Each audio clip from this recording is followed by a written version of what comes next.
welcome you all to the Kinross-shire Committee meeting the 20th of February. No, Douglas thinks it's the 18th, but that's fair enough.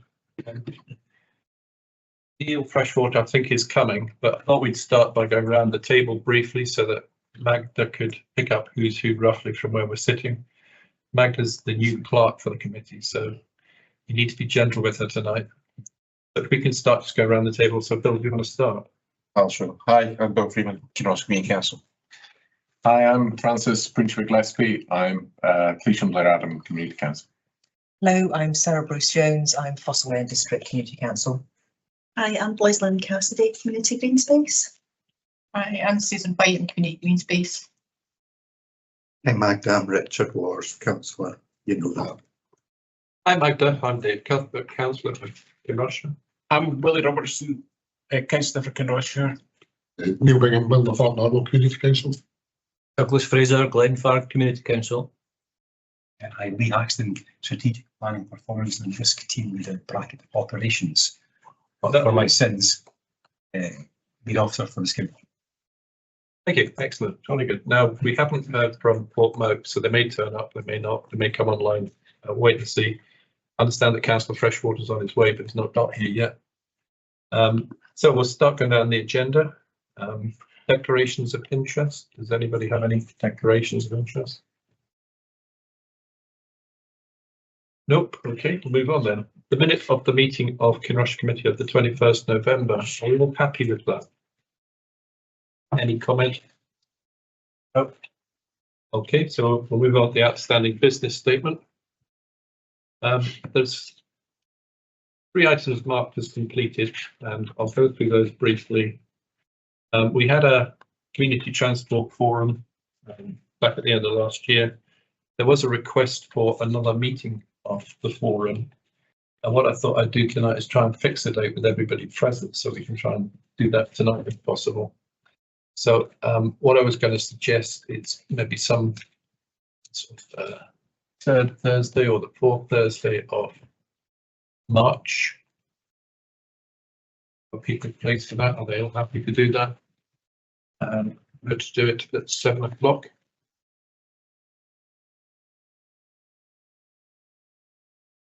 The 27th of March. How would that suit people? No. That's the transport forum, so we'll need Drew here, probably, or you. I'm sure Drew would love to. Okay. Tony, so as long as Tony's available. Okay, well, if we put that date in for just now, so the 27th of March at 7 o'clock. Try and get a room booked, hopefully this spring. Yeah. If not, I'll come back to everybody for a different date. We've got a note to have the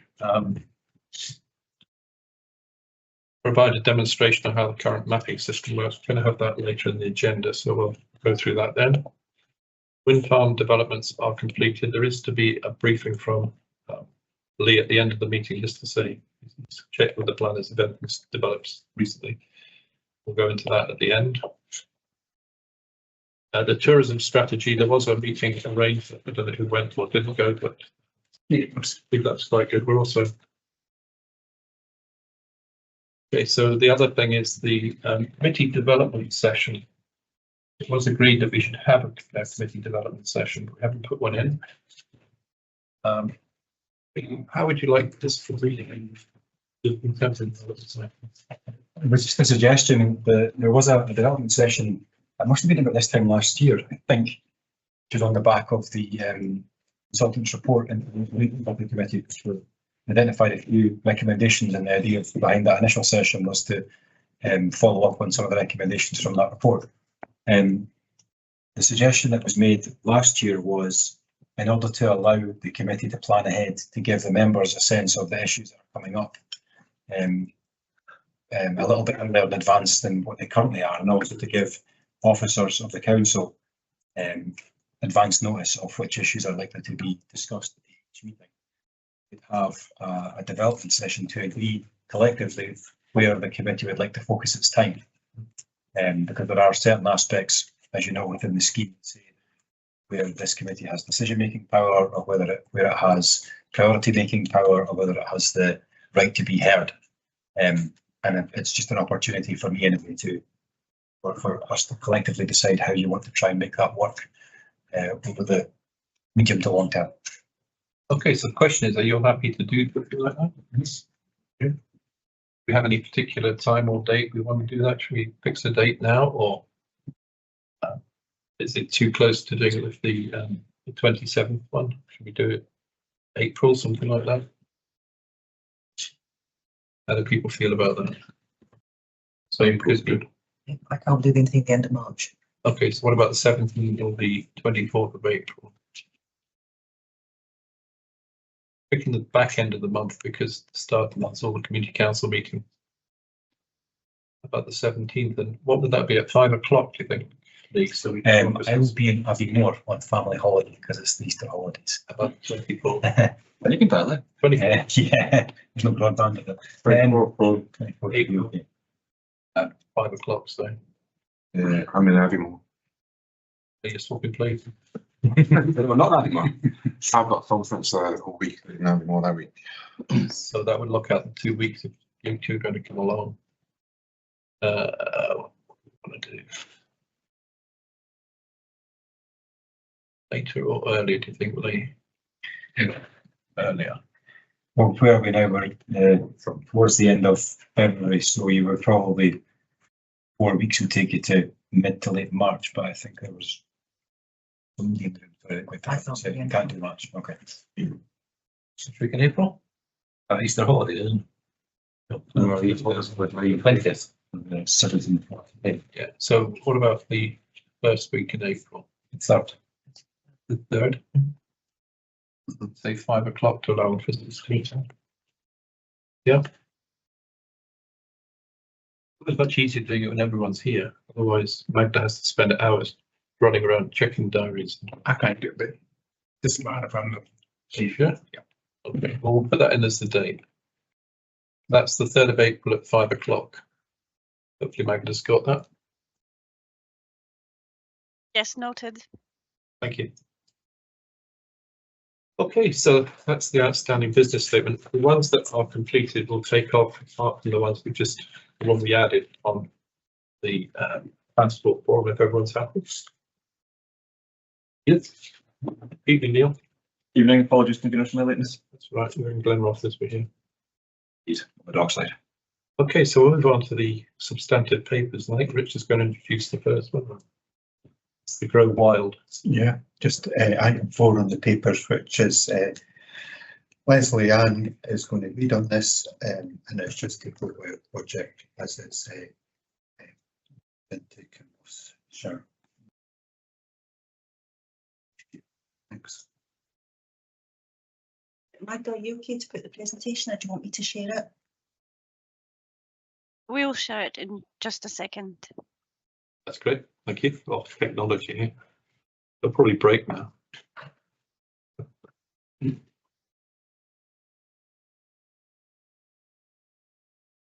So yeah, this is obviously Grow Wild.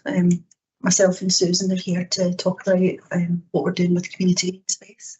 And this is just some examples here of the areas that have been subject to Grow Wild.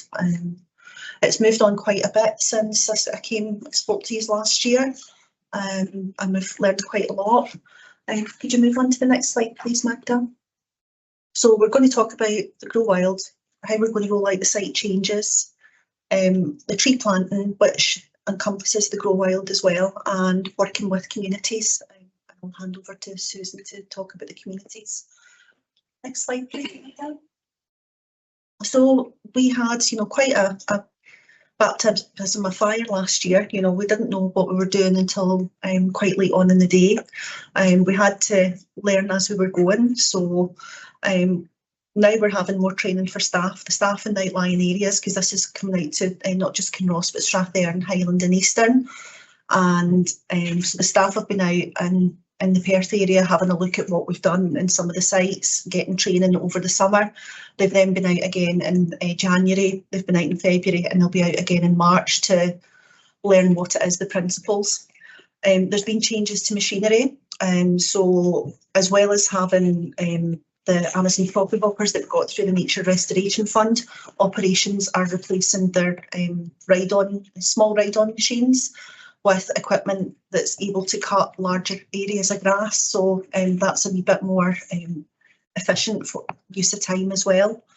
There's processes implemented for staff empowerment, and the mapping we are still having some difficulty with. The site's changed over the years, and particularly, I mean, we already did Glenfarg, so we went out and met the community and made some changes there. So we're thinking that we would probably leave the mapping until about May time. But what we are going to do instead is we are giving the signage out with the guys on the ground. So when they're deciding to make a change on the ground, they'll put one of the Grow Wild signs up. Whereas last year, what we did was we asked them to come back to us with a list of sites, and then the Rangers and the squad went out and put them out. So it took us quite a while to get the information out there. So people didn't know whether it was staff falling behind or whether it was the Grow Wild. So that should nip that one in the bud quite quickly. Could I ask, is it okay if we ask questions as you go through? Yeah, sure, no problem. What does staff empowerment mean? So basically we are letting the staff decide on the ground what, based on the principles, what they're going to do. So they know the areas way better than we do sitting in an office. So they might know that it's an area popular for dog walking, so they will cut some paths through based on where they know people walk. It doesn't mean that it'll be 100% right, and we're happy to tweak things a wee bit if somebody says, well, actually this is an access for something else. Or I think there was one that we thought in Perth was okay to leave long, but somebody says, well, actually I let my kids play out there because I can watch them from the window. So, we're not trying to stop anything like that, but it's just the guys on the ground know what they're doing. We've given them a handout of what the principles are, but, we are happy to come and go a wee bit in that. Can I just take you back a step just to explain that this is about leaving areas to grow wild that have historically been cut? I think that's correct, is it?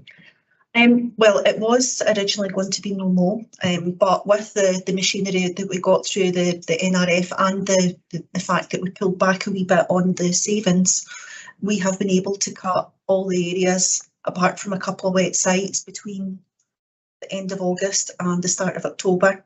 So there's one on the South Inch and I think one at Viewlands Reservoir that's just a bit too wet, so we're waiting for that to dry out and harden up so we don't ruin the ground. It's not all been cut and left, some of it's cut and mulch, but certainly it's way better for the environment to have it cut. It stops the scrub invading, the Dawkins coming in, and yeah, it's just a better practice. So it's been a very good trial, and we're very pleased that we've been able to do that. Next slide, please, Magda. So this is what's gone out to the squads for shrub beds, just to see what we will and won't prune, because it's not just about grass. There has been a reduction in staff all year round. So some of the shrub beds will have a reduction, but we're still wanting to keep areas clear. I can circulate this later. It's a wee bit small up on the screen there. But it's just, if there's the bit with the grass, there's a kind of hedge shrub belt there that would get pruned on the side, but if not until it was getting further out. The one with in the middle of the road, that would get pruned because it's just going to be an obstruction. The one with the sort of semicircle shrub bed, that would be pruned at the front, to cut back from the pavement, but not at the back. That would be allowed to grow out, and it would be allowed to grow up as well, rather than being pruned all the way around. We would try and keep areas at people's windows and things cut back, so it's not encroaching on people there. Yeah, and anything that's overhanging, we would cut back as well.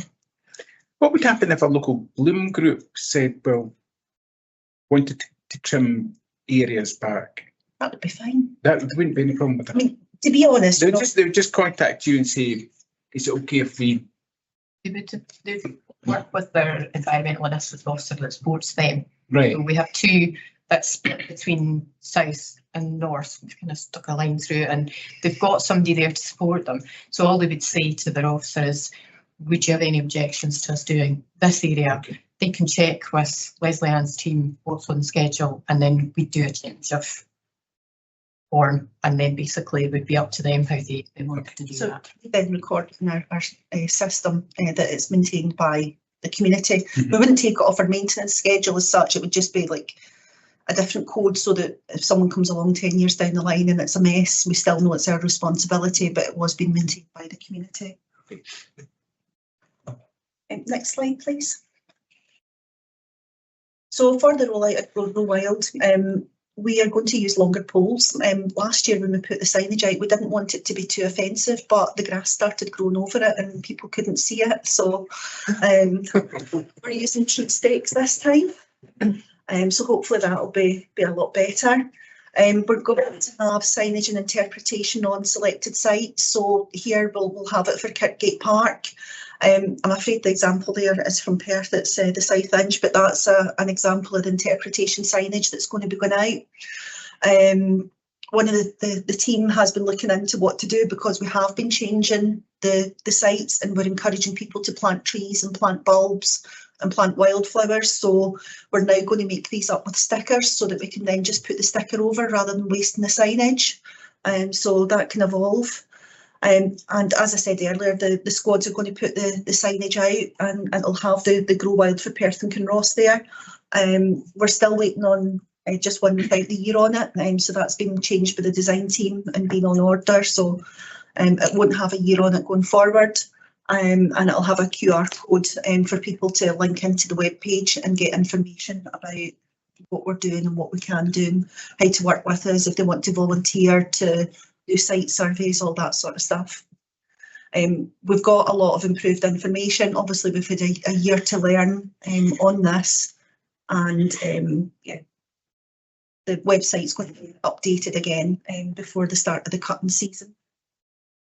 Magda, could you put on the next slide, please? So the other changes to maintenance is we're having reduced sports pitch marking.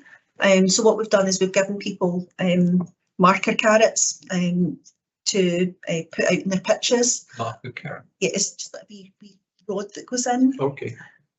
And that just, it's like join the dots. Okay. All the way around the pitch. So that saves a bit of staff time. We're reducing the litter collection in known areas. Local communities can perform this task, but we will comply with the Environmental Protection Act if someone makes a complaint about it, but it just won't be as regularly litter picked. There will be a reduction in leaf clearance, but that will not be anywhere near drains or roads. This will be in the longer grass areas where the leaves are falling, so they're not going to blow them out the long grass. So that will have a time saving. And obviously I've shown the guidance on the shrub pruning, but we will keep footpaths and access clear. Next slide, please, Magda. So this is some of the work that we've done up at West Bank. We have drastically changed our plant production. The large area there that's been levelled out for trees was polytunnels. They were old, needing renewed, but we are making the space for growing our own trees instead. So we've been collecting seeds and cuttings from our own sites and from the things that we've been buying in the tree planting for the past couple of years. And we're now growing them on, but it does take about 5 years before trees are ready to plant out. But we are also taking cuttings from our own sites for shrubs and other pollinators, and we're looking into whether we can start growing our own plugs. Some of them can take up to a year, but I've been discussing with Catherine Lloyd from Tayside Biodiversity about what we can grow quickly. So she suggested some oxeye daisies might be a good quick win, and we could have them ready for communities to plant out later in the year. Next slide, please, Magda. So with the tree planting, we've got almost 3,000 trees in this year. So although we've had a reduction of £20,000 in our budget, because we've had time to plan and work with communities, our money's going further. We have done a lot of smaller trees, a lot of fruit trees, but a lot of it is in partnership with the community. So they're deciding what they want, where they want it, and a lot of the time they're getting involved in natural planting as well. So the rangers have been going out with the communities and doing tree planting days. We have been working alongside the Countryside Trust as well, and we have been working in partnership with the biodiversity towns and villages. So the New Orchard in North Muirton has been a joint project, and that was as a result of what was a quite tricky meeting after the Grow Wild. They weren't too happy with it, but it was partly the street weeds had fallen behind. And it actually turned into a really positive meeting because we've now been out and walked around the area, agreed a few wee tweaks and things there, and we're now creating a new orchard that people will be able to just help themselves to fruit. And we've got an orchard at Strathty Road that we started last year, and we're expanding that now as well. Next slide, please. So we're also working with the Countryside Trust on the Tree for Every Child project. We've done fruit trees in Wolf Hill as a joint project as well. And we've got replacement trees in Cooper Angus. All the trees have been recorded with what 3 words and the size and species, so that we know what we've got, where we've got it, and what we're going to have to do for the maintenance going forward. And also we're hoping to look at carbon capture, but we don't have the software for that yet. But as long as we've got the information there, we can work back on that. And on the 8th of February, there was a tree planting for every new baby in Blairgowrie at Lochie Park. And that was the Biodiversity and Community Council working together, and we've supplied the trees and joined in the planting day. And there'll be another one of those next year. Next slide, please. That's a lovely idea, isn't it? So the community councils are going to get their acts together and organise that, won't they? It's up for every baby born on that particular day or throughout the year. Throughout the year, so it's just, if they want to plant a tree for their baby. Kinross, good luck with that. No pressure. Have you got the one at Brook of Devon, the community orchard that has been planted with Trudy? Is that registered on your system?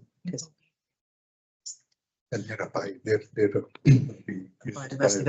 village. as well. No, I signed an order the other day for there, but I don't remember what it was for. Sorry. So subject to budget, we'll continue working with communities the way we have. We've been very fortunate this year that we got nature restoration funding to allow us to do some of these things, but also the tree planting budget that we've now had, I think, is it 3 years? 1 year was NRF. So yeah, it's been great, and the fact that we can plan long term on that. 2 years. 2 years. 2 years, but we've had. 2 years ago, but it carried forward, didn't it? Well, we've got. Yeah, but we did have nature restoration funding, so we've been planting for 3 years now. And it's great working with communities to do these things. And as I said, we've got another day planned for newborn next year. We'll continue to work with the Countryside Trust on the Tree for Every Child, and budget permitting, we'll push on with the biodiversity villages. But we have put in for an extension on the project officer for 3 months at the moment, just pending budget decisions so that we can continue with the story mapping and things there. There'll be more community events to enhance long grass areas with the pollinators, the trees, the bulbs, the wildflowers. And we are making sure that these are all native species that we're using as well. Next slide, please. So we have been replacing war memorials with sustainable planting. So for many years we have been planting them up with annual bedding twice a year, and it's obviously not sustainable environmentally or financially. So the area at Scone, we've grassed in most of it and left a small bed. There's still some work going on with the community there, I think, to put in some trees and some benches as well, just to enhance the area. But it reduces maintenance, it makes it more sustainable. We're not watering it every day in the middle of summer, so it's reducing our carbon footprint and water use. And yeah, it's just more native plants as well. We will need to gap up, now and again, but it's not ripping everything out and starting again. Okay, next slide, please. So this is just some examples of what we've been doing working with volunteers. So this was the biodiversity ambassadors, which is council staff that volunteer alongside our rangers, and Donald's the community infrastructure officer out planting along Scour and Burn. So that was planting trees along the edge, which will obviously be environmentally friendly, enhance the biodiversity, but will also make the bankings less likely to erode as well. So it's a really good benefit. And in Invergowrie Park, just some trees that were planted alongside the community. Next slide, please, Magda. So this was another couple of community events. So you can kind of see the ranger in there and amongst all the grass with the flail again that we got, I think, through Nature Restoration funding for working with communities. So that's worked really well. We've got one of my team goes out and trains any volunteers, and the rangers then support the volunteers to undertake the work on the day. And the other one is Jeanfield Park. That was through the Friends of Cemeteries, and they have planted up with wildflower seed. I think there's a small area, but they're also doing it in between the headstones, because it's quite difficult to keep them maintained, because there's a bit of a thought that if you strum around them, you can undermine the headstones, but also, you know, you could end up with damage. So it's a really nice way to keep it looking pretty and enhance the kind of nature as well. Will the cut and lift work in the graveyards? Cut and lift machines? Because if you're doing wildflowers, you're best to cut and lift every September, October. It's best to cut and lift, but you know, a lot of the sites we've been cutting and mulching, but this is volunteer led, so it's whatever they're going to do there. In that one in particular, what they'll have done is they will have cut it and left it to lie. And once it's died off, they'll rake it off and gather it up that way. Just with the nature of where they have the wildflowers, you couldn't get in there with a machine anyway. So it would be a case of going in, trimming it off, just leaving it to lie, and then they would rake it off and take it away. And it's the machinery community groups can borrow if they want to do cut and lift and stuff. That's good. Thank you. I'll come on to that. Okay, sorry, I'm jumping ahead. Next slide, please, Magda. So this was the turf trial that we're trying out in the North Inch Golf Course. So we use wildflower turf occasionally in park upgrades, but it all comes from England, so it's not necessarily ideal. So we thought we'd try it out. The rangers just went in and planted some native seeds that were suitable for the ground, and you can see it's working pretty well. So we'll monitor that, see how it goes over the next year or two, and maybe extend it, and then we can start doing our own kind of turf farm at the North Inch Golf Course, which is it's local, it's sustainable, and potentially generating income for the golf course as well. Next slide, please. So I'm going to hand over to Susan now to talk about how we're going to roll it out with the communities. Okay, I'll try and best. Just before you start, just to say, I think Glen Park's already had the Grow Wild, have you? Yes. Yeah. The mixed reviews. And there were some trees, fruit trees planted there. What was that? In our ski slope, yeah. In the skis, not in the middle of the skis, a slalom run there. I thought it was an area that we agreed to leave long though. I thought there was an area left. I don't know enough about it, really. I met a couple of reps on site with yourself, and we agreed what areas were going to be left long, but there was still to be sufficient space for the sledging over the winter, because it was highlighted then, and we got it mapped up and sent on to the community council for agreement before we changed anything. I haven't seen it. I just thought I'd put you on the spot. I'm on the community council and I haven't seen it. Yeah. Okay. That's not to say we haven't seen it. It's just that I haven't seen it. Sorry, I interrupted. So we have contacted all the community groups and community councils the back end of last year, and we've had one or two community councils come back to us, and we've been out to present to them the Grow Wild presentation. We will aim to do the same again very soon. We have an event coming up at the end of March, kind of networking session, which we will invite all the community groups that we work with in community green space. So that's the Bloom groups, the Friends of Cemeteries, the Path groups, Friends of Parks. We'll also send it to community councils and any of the climate change groups that we work with across the council. So the networking session will be held on 28th of March in Perth, and it'll be an opportunity to hear more about the wilds. We've got Keep Scotland Beautiful coming along, so it'll have a look at all the different aspects they're looking at, how we fit with that. And we're also doing opportunities to get the people attending out to have a look at the machinery that's on offer, the communities can borrow. And we're also going to do some different tree planting, wildflower seed planting, just to give people a feel for the type of activities that the rangers and environmental initiatives officers can support the communities and groups with. We're also attending an event on the 1st of March in Kinross. So there'll be somebody there that can promote that event and everything that will be on offer at that. So that's on the 1st of March, and that's in relation to the biodiversity, the PPC. But that's going to be in Kinross. Sorry? Do you know where it's going to be in Kinross? I don't. No. Sorry. That's right. No, just wondered. I just know we're going. Okay. Don't do it in Kinross. If you pick up the details onto me, I'll forward it. You can. That's not a problem. Yeah.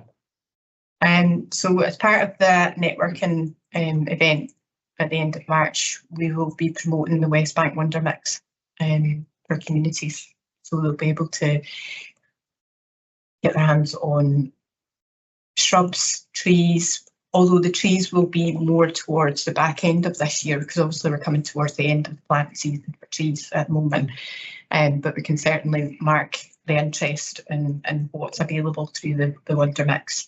So there'll be bulbs and wildflower seed, trees, shrubs, and various other things that will assist groups in making a difference in their community. So these are free to community groups that apply for them. Again, we've got NRF funding for them. That's good.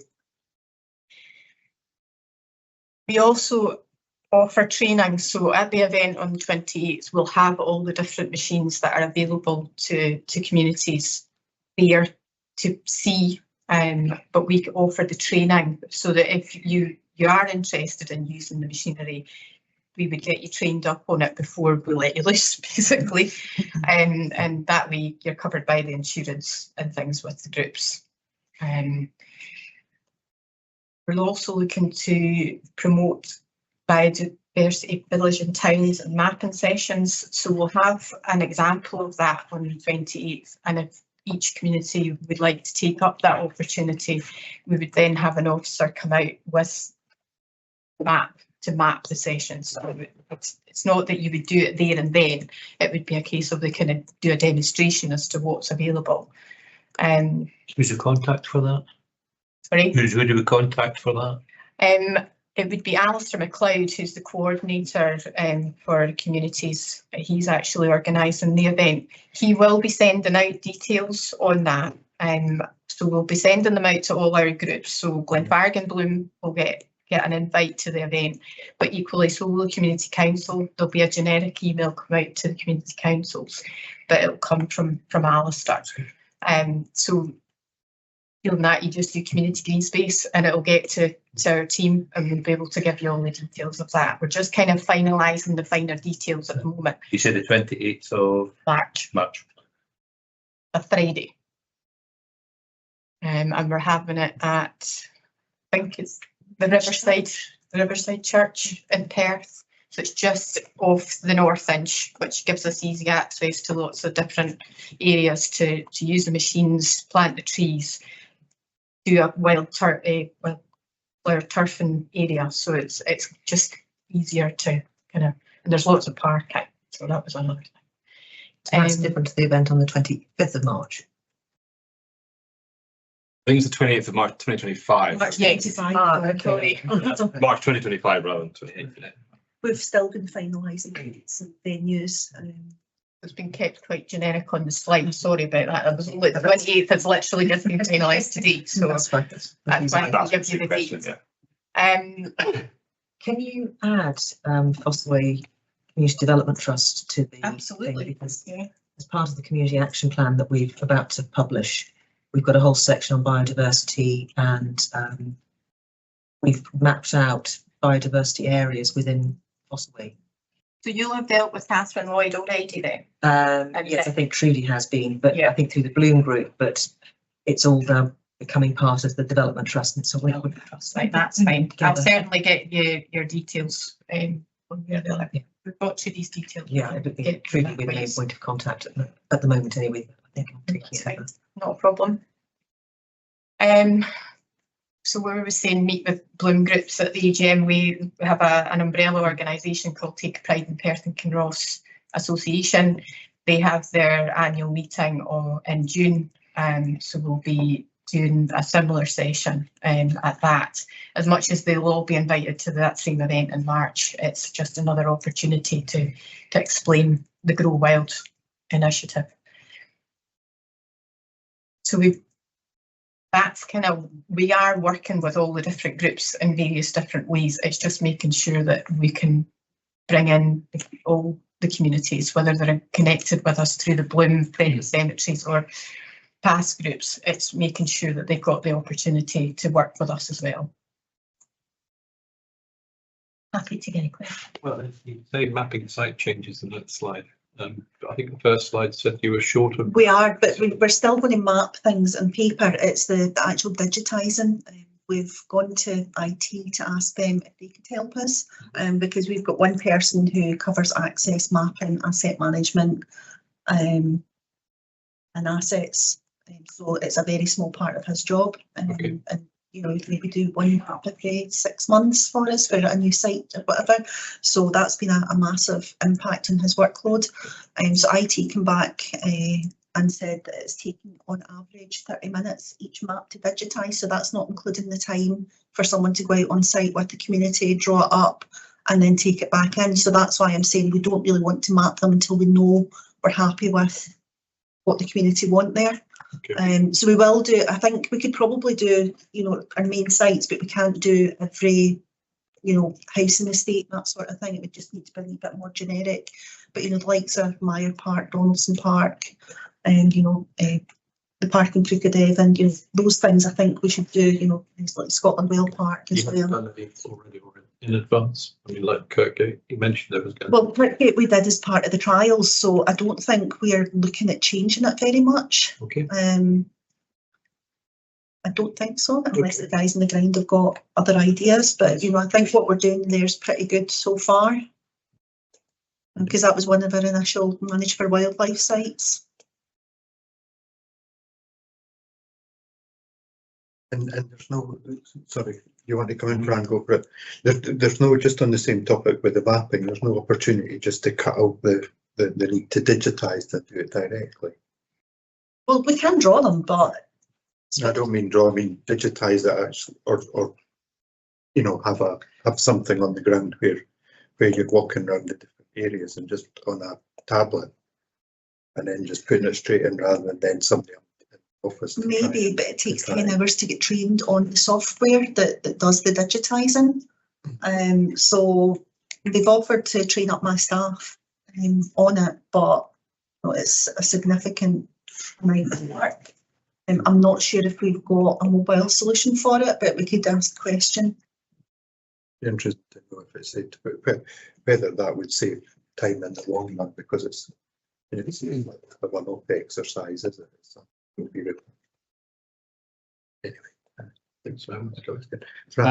Have you been in touch with the Scottish Plant Recovery Project?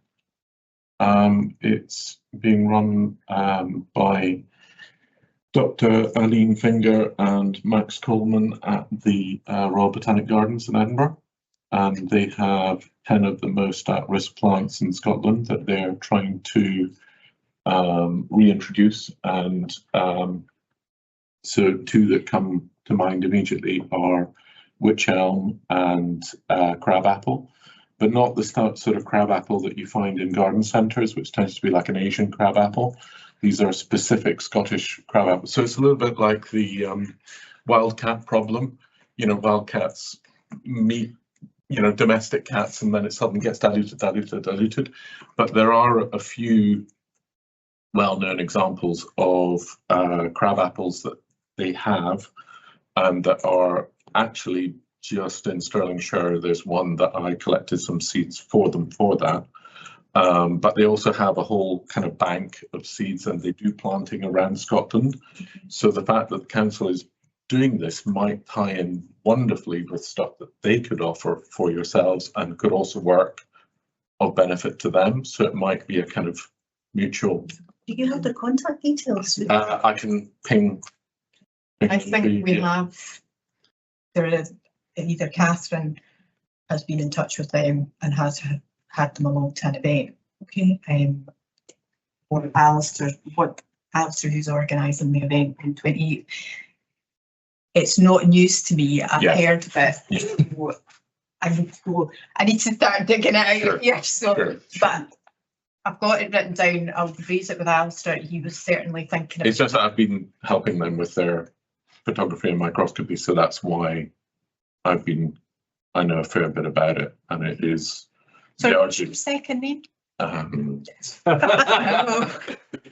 Queen Shipper Gillespie. Or fran@cleash.org. We'll go with that. There we go.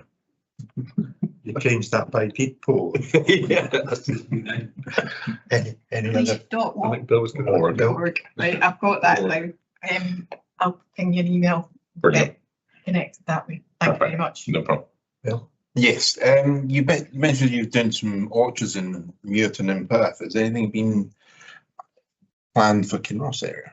Well, we're open to any suggestions. Obviously, we've done the tree planting for this season, so we'd be starting to look at getting our list together for kind of June, July time. So if there's anywhere that you want it, I mean, I'm saying we're not planning on, changing Kirkgate Park, but if you wanted to orchard there, then, there's plenty of space.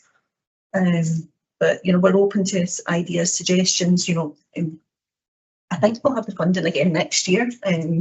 But, it's a really good project, and, areas that have been left long to put trees in them, work really well. We can certainly get the ranger down to have a chat with you, and we can have a look at the different areas and identify suitable ones, so that if we can get an order in for the June, July for planting in the back end, and we can do that as a community planting event. So, right, cool. So it's all an option. You could do it in the hayfield. Yeah, because I know when it was the Queen's Jubilee that there was a group that Blooms planted a load of trees on Market Park and down by the golf course, down the road, whatever you call it. Because we got one for all the councillors for the GRCC, and I ended up planting them all. Is that down the road through the golf? Yeah, I mean, if you bring it up at your next CC meeting, you can ask people for ideas. Yeah. Any really? Yep. I think it's really good if we can plant orchards in different areas, but an orchard needs to be maintained. If it's just left, if the trees are left to grow wild, you'll lose any benefits you get. So what's the arrangements for maintaining the trees and pruning them and making sure they're seed free? The rangers can work with the community groups that are asked to put the trees in, so they can ensure that they go and prune them as and when required. If they need to maintain them round the base, cut them. Like, generally we're trying to leave the grass long underneath the trees, but if we need to cut it back in the winter time into the autumn, then they would assist with that. So with the flails, they could come in and do it better than going in with a strimmer, because you don't want to go near the trees with strimmers. You just want to kind of do that track in and out. So they could do that with them, but they can also work with them on the pruning of the fruit trees as well. So these are all things that the rangers can work with the groups with, and equally the environmental initiative officers with the bloom groups and the Friends of Cemeteries, if that's what they wish to do. That's good. Okay. Any further? I would try and keep a check on the health of the community volunteer groups that you're hoping are going to manage and maintain the stock, because I would imagine as years go on, they'll come and go quite significantly from quite healthy to 0. You know, and if there's no community group there to maintain it, then it'll go wild, won't it? I think that's a challenge across all the community groups. Yeah. Just keep it. There's maybe I'm taking inspiration from on the thought, obviously with the path group, that sort of model works really well because it kind of keeps that momentum going. So if it was to kind of flag away, you'd know about it. So that's maybe a way of, again, I think a good reason to do it through the community councils and not put the responsibility on the community councils, but I like the way that the path group on the thought reports into it, and it the way sort of run it, it's your sort of baby, but it means it's got that continuity rather than sort of sitting isolated on its own. So the more we can connect it, the better, I think. We've done it in That's a Foster very good point. with the primary school. So, I guess so. in Foster, we've done it with the primary school. So Foster Primary School has get their name right for it, it's the climate group. So it's the pupils, and they've planted up things. They've got this new bed they've created. It's all been worked with Trudy and I think with Catherine. And what we found is that because it's been done through the school, parents are taking part. They don't do anything with the community council, but they're involved in the Bloom group, the Orchard. That's we get the younger generation involved. Excellent. Hopefully it'll generate, because it's the head teacher and the school themselves that are managing it. So it's coming under. I think the other thing to education. see is that the Bloom groups, the Path groups, the Friendly Cemeteries, they all have an officer that supports them in various different ways, but the Rangers predominantly with the Path groups, they're out and assist where required, or if they just need an order raised for some materials, they're their point of contact, and they'll be very aware if the Path group's not as active as the other. You know, they do keep an eye on their groups and provide that support as and where required. So the Bloom group in Glenfarg, for instance, they have their environmental initiative officer that I see the Bloom group in Glenfarg failing this year or next. I think we'll not have a Bloom Glenfarg shortly. Right, okay. That's not decided yet, but the level of volunteering is reducing drastically.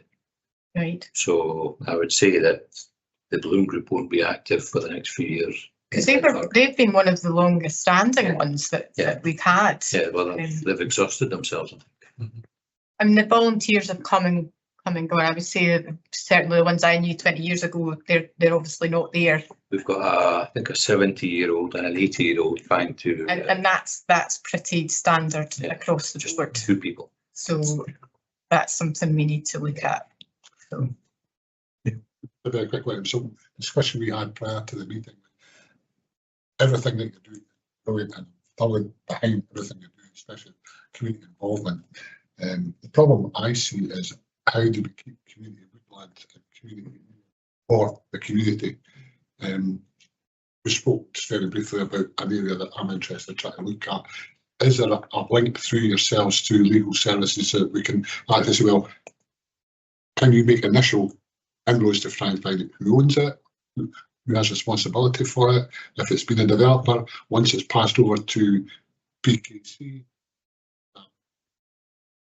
fall to, etc. We can have a wee look into that, because I'm not sure about ownership. I will need to get some advice on that from legal, but I'm wondering maybe if I could maybe speak to the planning team, because they've got a tree enforcement officer there, whether it could actually be protected, you know. Well, that's one of the things. So when you look at this particular area, look at the plans that they couldn't encroach upon trees and tree line had to be left. So I'm just wondering, is that part of the conditions of sale to a developer?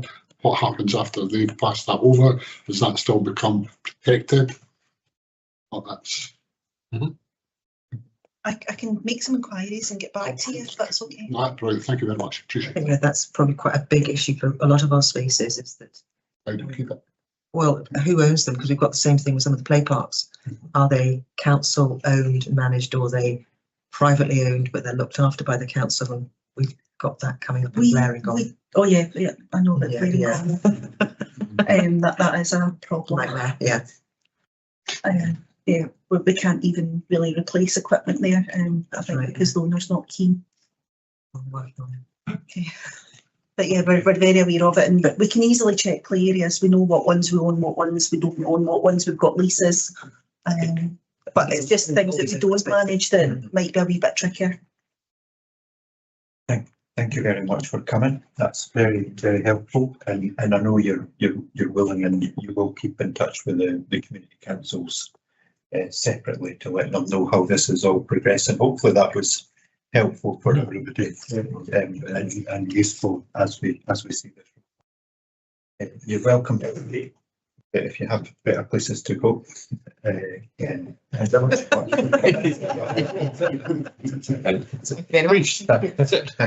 Nice to meet you.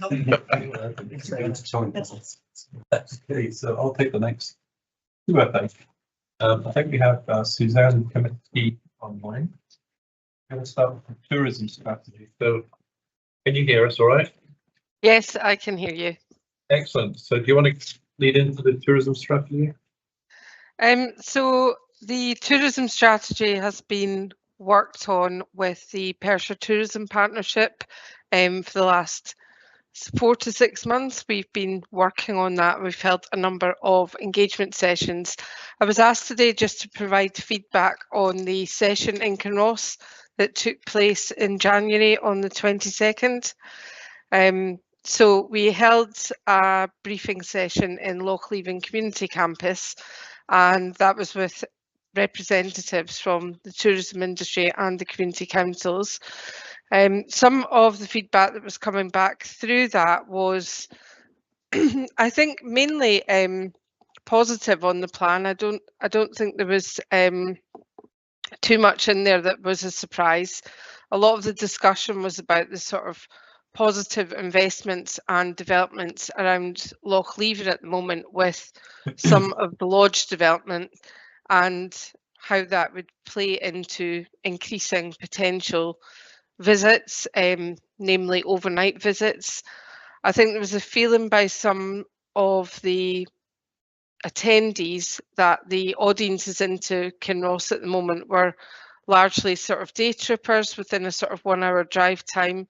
And that, you know, there was a marked difference between the audiences coming in to the area and perhaps an area like Highland Perthshire. I think there was some discussion about, you know, largely we've got a domestic audience within the area, so 68%, 17% of those are Scottish, from Scotland, and the rest is UK. And there was also a lot of discussion around including the CAPs, the community action plans, and any tourism related actions within the community action plans.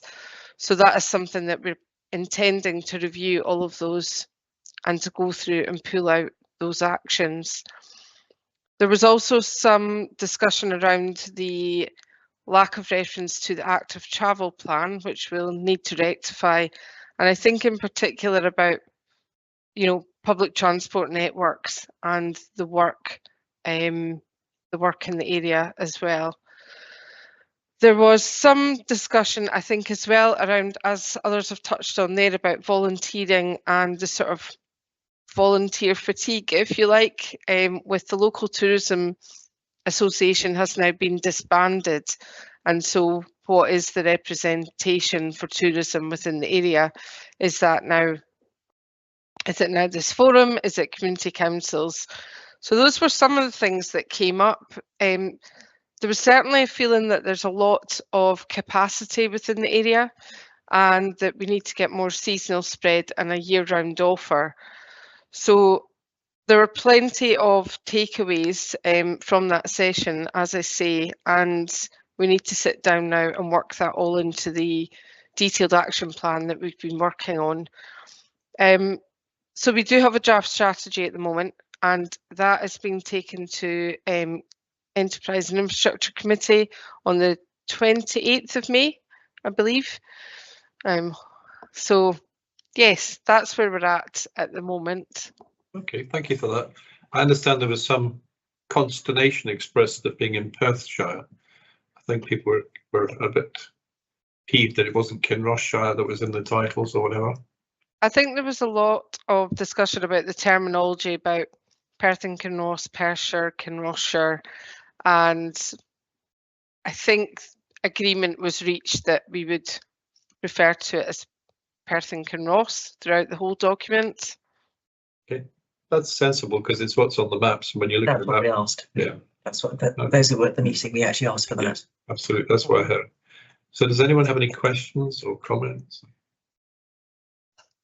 No. So one question, you mentioned the Tourism Association. Is that a PKC wide one, or was there a Kinross-shire? I don't know So a lot which of association was that? Sorry. Yeah. no, it's not. All the tourism associations are independent of the council.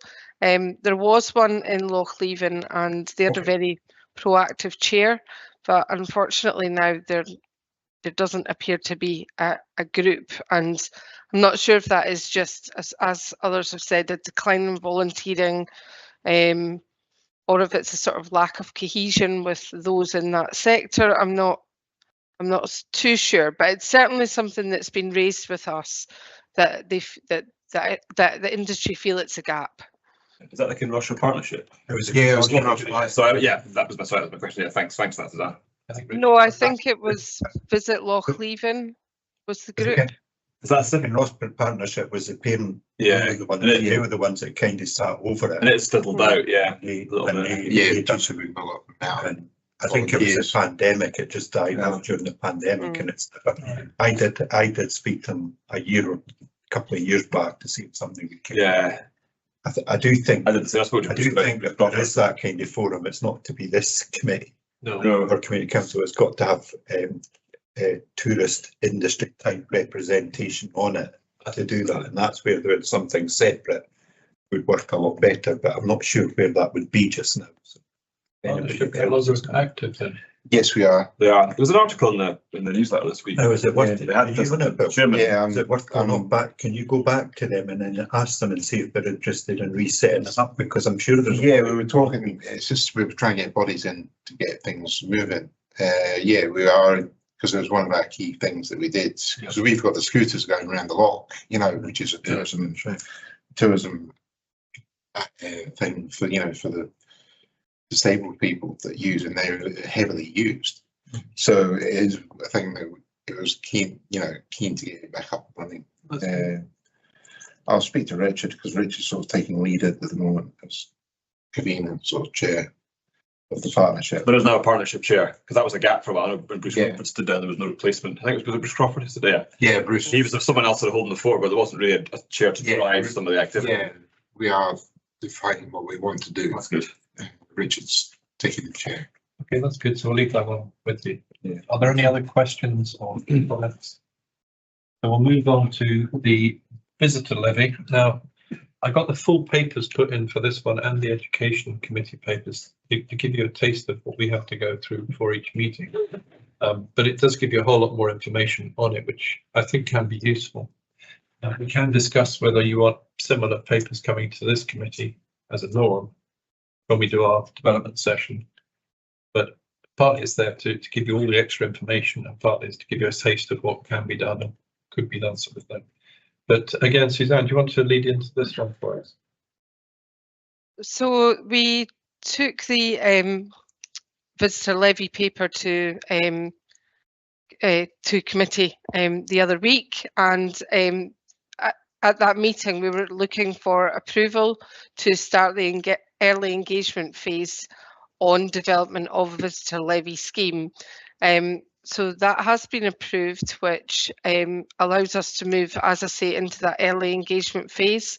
So where we're at the moment is that we are in the process of developing a visitor levy engagement plan, and that will set out how the audiences that we wish to engage with, the methods of communication to roll that out, and the activity that we'll undertake.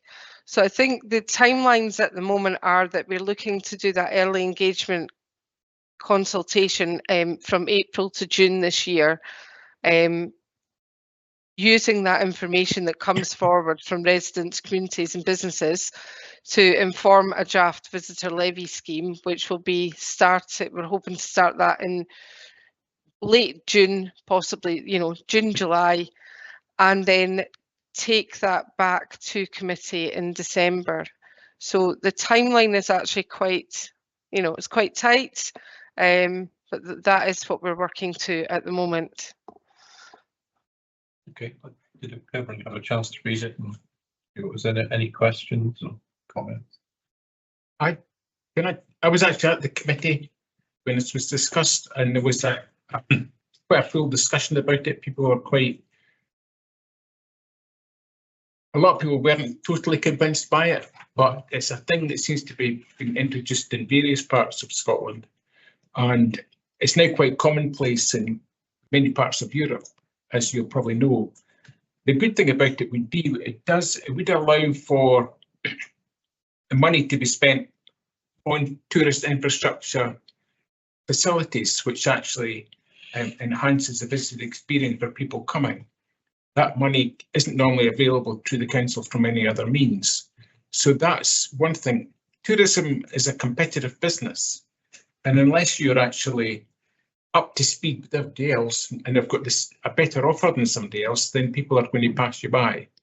So from that reason, I think it was accepted. I think I'm right in saying, Suzanne, by the committee without any counter proposal to go forward for consultation. So I think that's a fair assessment, is it not?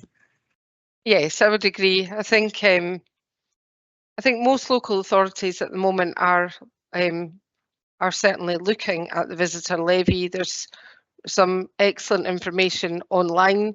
A number of the local authorities are at the formal stage consultation, but the majority are at early engagement stage. So yes. Okay, any other questions? No comments. Okay, I'll pass the next one to Richard. This was based on the last meeting where we agreed as part of the committee to have a look at the potential of doing mapping up for Kinross-shire, and I think the task was just to kind of give an initial update on that. Suzanne, I think you're going to do this as well. Yes, Andy Clegg's actually on annual leave, so he'd asked if I can update you on this. So, as I think you'll be aware, we've got a map set up at the moment that was developed by a company called Whereverly, and it's the Explore Outdoor map. And on that map, it was developed very much to address visitor pressures post-COVID with camping, the level and volume of motorhomes in the area. So it maps out all of our visitor infrastructure, and we worked on that for some time with the visitor management team, with the Ranger Service and with Whereverly. So we had a meeting with that company to see if we might be able to adapt what we have. My understanding from that is that we would be able to use the data, but we'd have to start, we'd have to start from scratch really. And that could be with any provider. It doesn't have to be with Whereverly. And obviously there would have to be a procurement exercise. So I think, yes, I think it's possible. The cost that they were discussing with us was probably about a £50,000 outlay and a 6-month development time. And I think they were stressing the point that there's a lot more maintenance with apps as opposed to maybe a web-based solution. So I know that this is something that you've been looking for us to explore. And so I think at the moment Andy's speaking to corporate communications and IT about who can possibly take this forward. I was supposed to have an update to chat with some interesting old colleagues I used to work in when I was in GIS, who now work with the council, and they were going to have a look at what would be entailed with doing it in-house, and that unfortunately the officer had to go home for personal reasons, but that will still happen, just to get a very initial discussion. So the in-house part is still a potential option. And I think it's just to make sure at this stage that we're investigating everything properly, and then coming back to the community to see what we feel is the best way forward. Dave. Yes, I was just going to say, in terms of maintaining apps, it might be better to look at pre-existing applications like, I think the Ordnance Survey have an app which you can put things on like paths and points of interest, etc.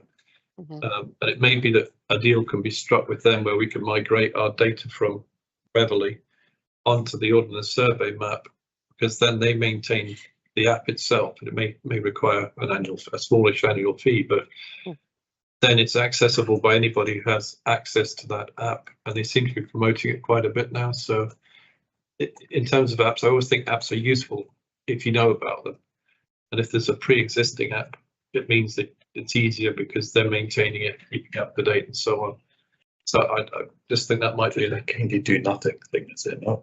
Yeah, well, I think that once the maps are on, the routes are on, you can add them or delete them or whatever, but the actual app will, as you go forward with technology, they change the apps on a regular basis. You need updates, but they'll be doing that. That's fair. That's I think in discussion with Andy Clegg and that the advantage with doing it through the council is all the base mapping would sit within the council's regular updates with the base mapping. So that's already taken care of within procedures.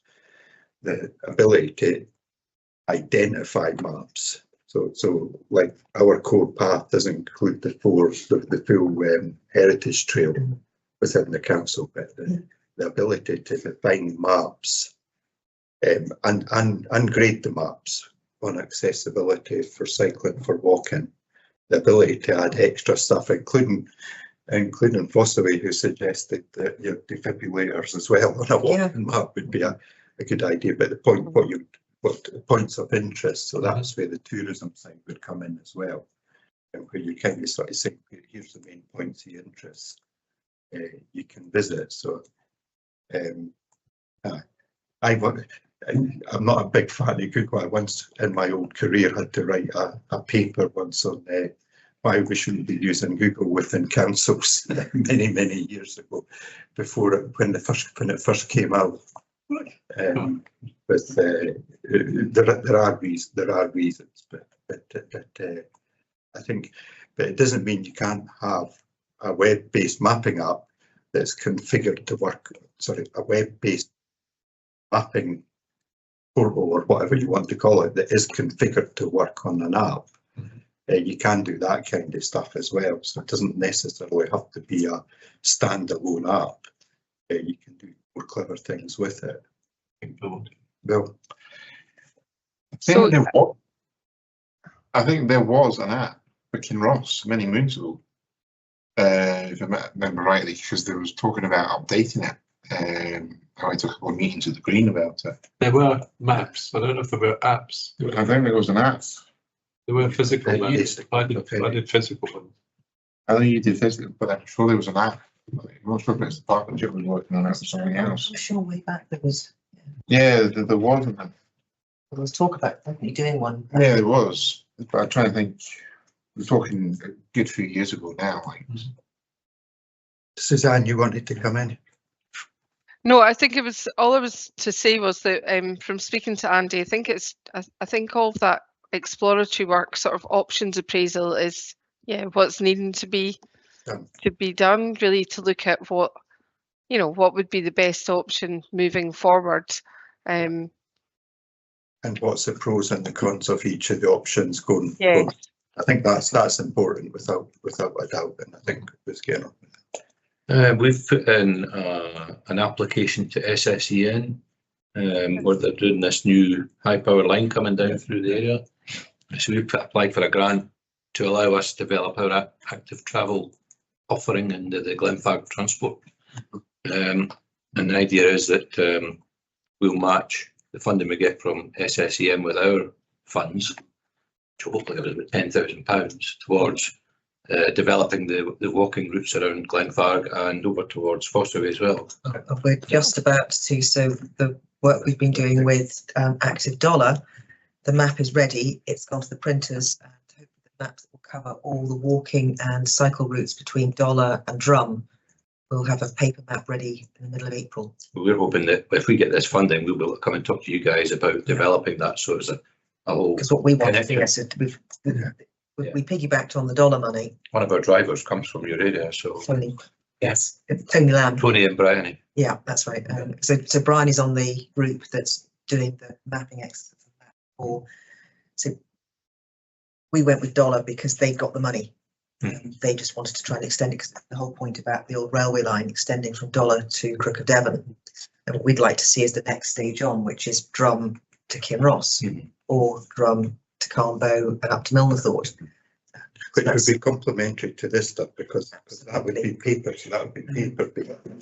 Like, yeah, the advantages of digital, so disadvantage of paper stuff, if you want to get a new map out, you're back to the. It's taken so long to actually just get the data into do this map. Yeah, the advantage digitally is you just updating it on a database. It's right through there. And I think the other thing from Glenfarne perspective is get the bus stops in as well, because I know perfectly well there's a number of people who use the Glenfarne buses to go to other places to go for big walks, come back and collect the bus and go home. So that's a who was one. Sorry, this is relatively new to me. Apologies if this is something that's a little bit from left field, but as a relatively keen hill walker, I regularly use Walk Highlands, which is a free website, and there's also an app.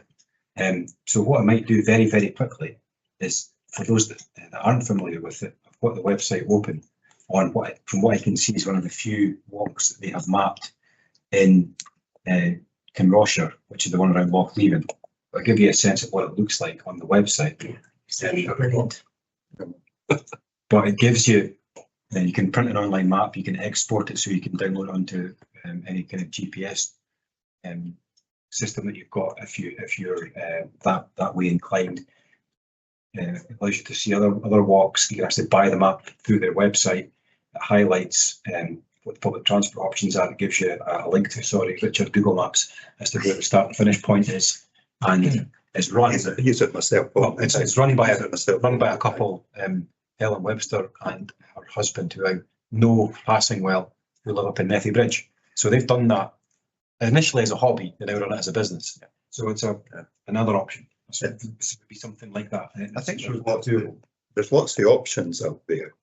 It was triggered off with the Active Travel Master Plan, which specifically is item 1 as a priority, having a mapping up for the area. There is a local benefit with people with the maps. You don't have to define. You can define what you want as a group to be on it. You can create it. But there's always a tourist element as well, where you could have posters with QR codes that put people through to what it is. And it can kind of include a very much an active travel element to it as well. So this is the map as it appears on their website. Now, if you're using the app, you get that map as well with all of the detail on it. But you get a little blue dot, which is you. So you can see whereabout you are on the route at any point as well. So I use it regularly. And once you have it open, you do not need a mobile phone signal to access it, because it just runs off the GPS. So it's I find it really, really helpful. Using it with DAV kids, it's great. Yeah, I think it's a really interesting area. I have to say, I don't know what we're going to end up with, but I do think using a pre-existing service makes more sense. Yeah, you wouldn't have reinvented. So you wouldn't bus stops. You get the start of a walk, but when you're using walks, which is when you're in the Highlands and you're doing a remote walk, is hugely important where you start from. Yeah. So you can do that on this, but it's the where's the bus stops? It's where's the bits to put my bike if I'm doing active travel. It's where are the public for? It's that extra stuff. It's that extra stuff that you come into one element, and from a tourist perspective, you could make the decision to say, well, what about cafes in it or stuff like that, and it's that ability to put it in one and that's the decision that's to be made. Is that what you want to do, or do you just stick with the standard, big fan of Walk Highlands, big fan of it and use it all the time? But what I think is interesting is that this is going into all sorts of different areas. Because when we were doing the one for Dollar to Drum, wanted to identify where you could go and get a drink. On a Sunday, there is nowhere except the Shell garage and then Dollar itself. there was nowhere to go and get a cup of tea. And so that was all the other areas that follow in from it. Is there, I think, Suzanne, so this is still in work in progress, and you know, we'll chat with council officers wherever as well. They've got one on Loch Lomond. They've used quite a good example. They built one for Loch Lomond, which looks really good. Yes, they also developed the North Coast 500 app as well. So I think it's very much work in progress. I think Andy is identifying who will lead on this at the moment, and maybe we can maybe we can provide an update on this at the next meeting. Yeah, that'd be good. Everybody happy with that? Sure. Yeah. So Suzanne, you can stay if you want. But I suspect you probably want to go home, or maybe you're there already. Thank you very much for the presentation. Thank you. Thank you. Okay, the next one was the road safety update. Now there's been a bit of a miscommunication, so we don't have Daryl here, but I think Lee's got an update from him. If you want to. Yeah, excuse me for reading this out. I think that's probably the easiest way to do it. So it's a couple of paragraphs, and then I asked Daryl a clarification question, which he then came back with a little bit more information. So just take a minute or two. But Daryl says under section 39 of the Road Traffic Act 1988, each roads authority, including the council, has a statutory duty to keep a record of road traffic collisions, investigate the circumstances that led to these collisions, and introduce measures to reduce or prevent them reoccurring. Perth and Kinross Council does this in coordination with Police Scotland and other road safety partners. The road safety project assessment criteria agreed by E&I committee in the council is deliberately weighted to favour those projects with a collision and casualty history. The list of assessed sites is a technical evaluation. Using this list as a guide, the road safety team meets with the councillors ward by ward to review the list and agree community priorities. The prioritised list forms the basis of our programme of works. In 23-24, we completed 154 projects. 25 of these schemes were in Kinross-shire, including 11 vehicle activated signs, 6 speed limits, 5 signing projects, 2 traffic signals and 1 traffic engineering project. So far in 24-25, we've completed 75 projects, 7 of which have been in Kinross-shire, including 4 signing projects and 3 speed limits. During the 2025 calendar year, we plan to deliver a 20-mile-per-hour speed limit at Kinross-shire and 80. Also planned this year is an extension to the 30-mile-per-hour speed limit at Drum, the school keep clear markings on Station Road outside Kinross Primary School, and double yellow lines within the primary school campus. So my question to Daryl was, is there a timescale for the projects for this year? He says not as yet. The 20 mile an hour is a national strategy and it'll be rolled out across the whole council area, and that'll be done in geographic clusters, but the programme is still to be agreed. The speed limits and yellow lines will take several months as it has to go through a legal process and formal public consultation. It's likely to be summer at the earliest, probably. Thank you. So in essence, it's pretty quiet on the road safety front in terms of new works, if you like. The real focus is on the 20 mile an hour speed limits, pavement parking ban, and they're doing quite a lot of work on the A93 and A94 following on the bridges opening where that's And the next. end of this next month. And the next month. It's imminent, so I'm worried about the increased traffic and what that's going to do along the A93 and the A94. I should say that I think the 4 councillors are keen to see a lot more action if possible. It's just a question of how we can engineer that, so to speak. There's been very little work done at all over the last 18 months, is that correct? Yeah, I would say so. So the legislation, the works instructions coming from the Scottish Government have actually stopped all our road safety things for almost 2 years, I would think. Yeah. And we've highlighted a concern that we've got at the end of our road where it links up with the Andrews Road, right, to Muckars. We've had sort of 4 fairly serious accidents in the last few months. Yeah, and things like that requires somebody to have a look at that and make it a bit safer. Just on that, I actually wrote to the road safety team about it, and they've been to look at the site and think there is better signage needed. But again, it's going to sit There's not like if I don't know if a car going missing that junction and goes straight across the road could have a catastrophic. There could be a catastrophic accident there. So that's just an example of where we are. It's very unfortunate, Douglas.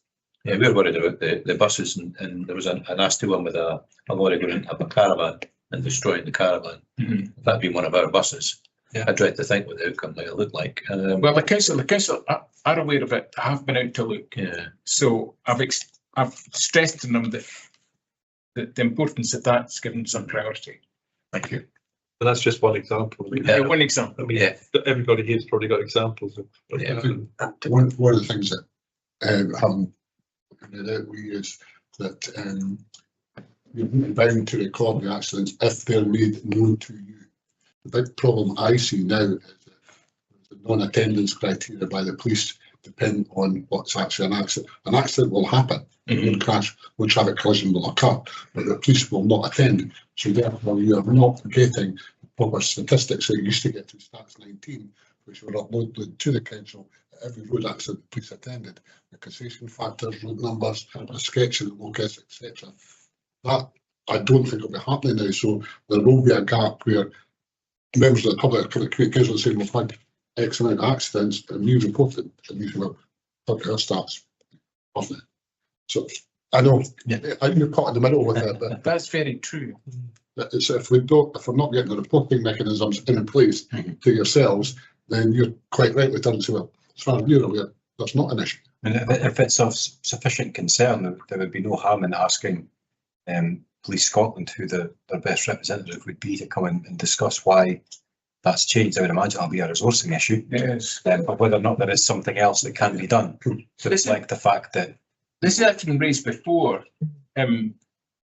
People get really cross because there's continual accidents on a location and the police have no knowledge of it, they say. So it never gets reported to anybody. Yeah, well, we've just spent a lot of time talking about mapping. So if there, I mean, just talking off the top of my head, but if there was a way in which the police would accept reports that were provided on a mapping basis, they would need to do checks to make sure that folk were reporting non-events, but allowing people to highlight areas of concern where there have been bumps and scrapes that haven't resulted in somebody being injured, which is probably when a police officer would attend, then there might be another way to try and do it. See, the junction that Douglas is flagging up, there's actually, I think, been 5 accidents there in less than a year. Cars went straight across the junction into the field. And apart from the caravan that somebody mentioned there. But the council are not aware of that.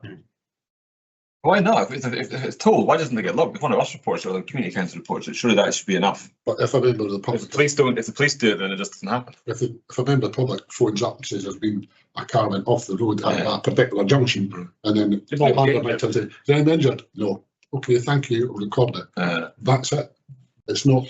There's not going to be a requirement for police attendance because, as far as I can say, there's no injury. There's no other criminal act, before the drunk driving, etc. And if it's a one-off thing, fair enough. But if it's 5 different accidents in the one location, then it's serious. So this came up exactly, I think, about 18 months, if not 2 years ago, because we were talking about the B9097 and the number of cars that had come off. It's actually going back years for me. And I remember having the conversation, it might even have been in this forum, was said that this is someone from the council asking us as the community council to let them know of any accidents on the B9097 because they weren't being informed about them. Because they didn't have any record of the 3 cars that had gone off. That's true. The guy ending up in hospital. Yeah. So what are we suggesting? Should we invite Police Scotland to come to one of our meetings? Very good. Is it an RE? It was a national policy. It's not a local policy. Just wondering how much. Best I can do is offer to speak to the new superintendent for partnerships. Keith Duncan, his name is. Okay. Who's recently come into post and just asked the question. All he can say is, no, we can't do anything about that. If we look for an alternative mechanism for recording, it might be useful. And the police might find that useful as well. I don't know. We've actually just received an email in from one of our residents which talked about this, someone complaining about the 977 as usual. I personally contacted the local police in Kinross, Police Scotland and Perth and Kinross Council, and unfortunately they appear less than proactive deferring the problem to each other. Furthermore, Kinross Police have advised me that there is no collaborative effort with Perth and Kinross Council existing in this regard. So they're suggesting that there's nothing. Yeah, there's no mechanism. They've been told by the police there is no mechanism to match up. That's obviously from the community officers here in Kinross. So if we invite the police and perhaps have Darryl come to the same meeting, perhaps we can sort of bang their heads together and say, well, can we find a mechanism whereby these can be recorded, even if it's just the community councils that record them? But is it a resource issue? I'm sure it is, but there may be mechanisms we can use. There may be apps we can put stuff on that we don't know about. That's right. True. There are some cases. I mean, I'm thinking of obviously the one in Milne I thought we've had a couple of times, and the other one was on the A91, the Stronachie junction, where the cars were going in there, and the police and the council said there's not much you can actually do. So there is that element as well. There's just idiot drivers, and there's very little you could. Sometimes you just can't stop idiot drivers, but that's not to say we shouldn't be. Yeah, I think that's gathering better data to understand and make that assessment properly rather than just sort of anecdotal. Well, that was the response I got from the police to say, and I take it on face value, it is idiot drivers on that particular one, the Stronachie one, where there was various Teslas over the months appearing in that field that got flooded. But Teslas. I don't know Teslas. I don't Teslas. With the old Teslas. I don't quite understand what the difficulty is. If you've got a community council who have identified a problem and we report it to our councillors, who then take it up to the officers, that's a genuine problem. And that does. The officers then look at it and go, right, see whether there is an issue, let's remedy it. Yeah. Why do we need the police involved? Because the way that there's a matrix that's used to look at each location that's reported by the public or the councillors, and they measure it according to the number of accidents that are recorded for that piece of that location. Surely that's and they go to the system. police. Well, they go to the police to ask for it. As well, it's probably is outdated. Yeah, the policy needs to change. Yes, but we need to be at the forefront to get it so that we get it recorded correctly. Because then they prioritise the work according to the sort of. So the information's coming up through the system, but because it's not coming up in the proper. Yeah.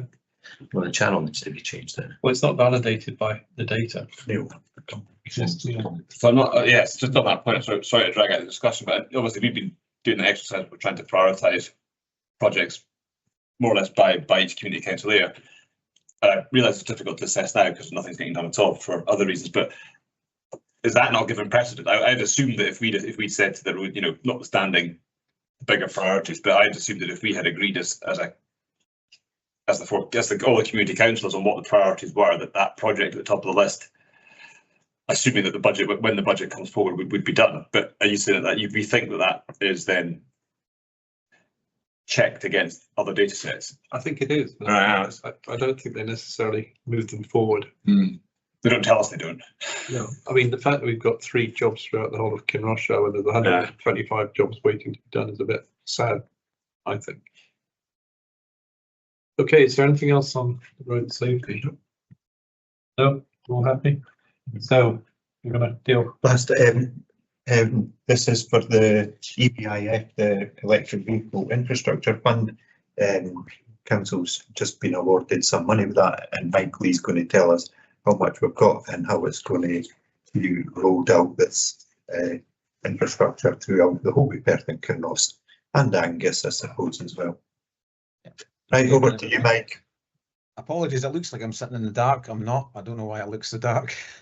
But yes, I've been asked to give a brief update on what the EV Infrastructure Fund is and where we currently are with Perth and Kinross Council.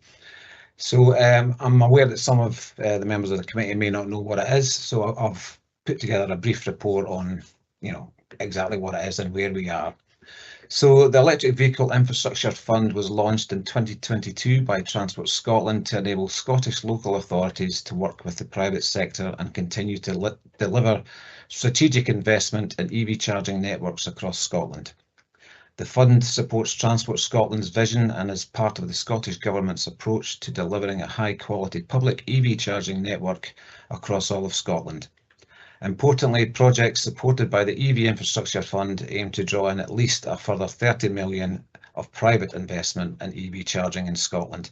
As most of you probably know, we've basically been working off of grant funding from Transport Scotland since about 2013, and that dried up about 3 years ago. So this is very, very welcome indeed. The first stage of the fund focused on local authorities developing strategy and expansion plans. Perth Kinross Council's plan was submitted to Scottish Futures Trust in 2024. Scottish Futures Trust are the body which are effectively working for Transport Scotland in delivering the project to local authorities. We took this strategy and expansion plan to the Climate Change and Sustainability Committee in 2024, and we were given approval to proceed with the plan. The EV Infrastructure Fund is expected to deliver at least 6,000 additional public charge points across Scotland over the next few years. This fund will ensure that more chargers are installed across urban and rural communities, continuing to build confidence in using EVs and helping to support sustainable economic growth as we transition to a net zero transport system. Most of the investment in new EV charging installations enabled through the EV Infrastructure Fund are expected to be delivered between 2025 and 2028. Regional collaborations between local authorities have been strongly encouraged by Scottish Futures Trust and indeed Transport Scotland. These collaborations help to develop economies of scale and give wider benefits related to combining resources to develop EV charging strategies and expansion plans, running public procurement and delivering projects to implement those strategies. So we are working jointly with Angus Council on that. There are many local authorities across Scotland who are working together. There's a consortium up in Highland, there's the Sestran region in the south of Scotland are working together, Ayrshire councils are working together, as is Glasgow City and the surrounding local authorities. So that's a basic run through of what the EV Infrastructure Fund is. So as I say, we are working with Angus. We were given initially together around 280,000 to develop these strategies and the procurement of those strategies. We both employed our consultant Urban Foresight on that, and that work was done last year and was accepted by Scottish Futures Trust, which basically enabled Scottish Futures Trust to come up with a figure. We were quite optimistic in our figure. We went as high as we could, and we're quite pleased with what we got. Basically, together with Angus, we are sitting at a figure of 1.925 million that we are being awarded. I'm currently just waiting on the grant letter coming through for that. Everything has been signed off. There's just a few T's to be crossed and I's to be dotted in terms of Transport Scotland, but we're told that we had a meeting last week and we were told that that should be coming within the next 2 weeks. So Perth Kinross and Angus Council want to deliver a fair, accessible and ambitious EV charging network that meets the needs of residents, workers and visitors throughout the region. Perth Kinross are the lead authority, so I'm the lead officer for this programme. Throughout the procurement process and the delivery of the project, and throughout the period with the appointed charge point operator who wins the contract, which we will be putting out to tender. The contract, and this is the same across England and Scotland. In England, they have the Levi project, we have the EVIF project. Industry standard seems to be initially they were talking about 15-year contracts. Now it seems to be that the norm is 20-year contracts. So the contract will be for a term of 15 to 20 years, whereby the charge point operator will supply, install and maintain existing and many new EV chargers across both council areas. So the big part of what we've had to put together in our expansion plans and strategies is an attractive proposition for private industry to bring in that money. We're quite lucky in Perth Kinross Council, for example, that we have sites like Kinross, we have sites like Broxden, Pitlochry, where there's very high usage at these sites. But we also have a large rural area, and in producing our plans, we are stating that this is, yes, you can have these prime sites, but we need expansion over the whole of the Perth Kinross area. And we believe that the package that we've put together in our strategy and expansion plans reflects that. So as part of this contract, a back office will be provided by the charge point operator to maintain this network and carry out duties associated with collection of tariffs, usage data, payments and maintenance of the charging units. Currently, across Scotland, we use the ChargePlace Scotland network, which is coming to an end in December 2025. So effectively, we're all working back from that date. So we basically need to put our contracts out to tender, go through the whole process of awarding a contractor, and have that time for migration to the new back office. So we're on course for that. It's proposed that we will be putting our tender out to contract around June 2025. Where we are at the moment, we've got a press release coming out very soon. I'm working with the Stefan Marcus and our comms team regarding that, and that will be joint with Angus Council as well. That will be going out very soon. He's just kind of working on the finishing touches to that. We will be publishing our strategy and expansion plan very soon as well. We have got another update, I think it's May, to the Climate Change and Sustainability Committee, where we will just give a further update on the progress that we're going through. We have regular meetings with Angus Council and our technical partners, Urban Foresight and Transport Scotland and Scottish Futures Trust. Just keep everything ticking over, make sure we're doing everything that we need to do. At the moment, I'm working on our procurement strategy. That's almost complete and ready to be signed off by our procurement team. There's still some work that Urban Foresight need to do in terms of the technical assistance they're giving us, producing the contract strategies. The legal work will be effectively carried out by Angus Council. We are not in a position in Perth Kinross Council, unfortunately, where we have that expertise in-house. Angus Council do at the moment. There may be a need to go out for external financial advice. We have resource funding from Transport Scotland to do so if need be.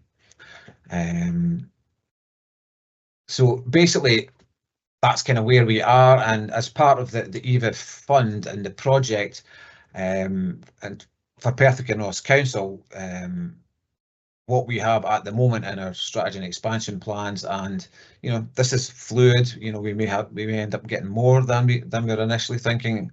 We may get slightly less, but the general feeling is that we are looking to have mini hubs strategically placed across the whole council area, which would include 3 rapid chargers and 2 fast chargers. Rapid chargers are 50 kilowatts and fast chargers are 22 kilowatts.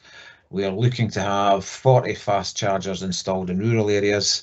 As I mentioned earlier, these are potentially less desirable for private investment. As you can imagine, any private investment that comes in, any charge point operator, they're looking to make money.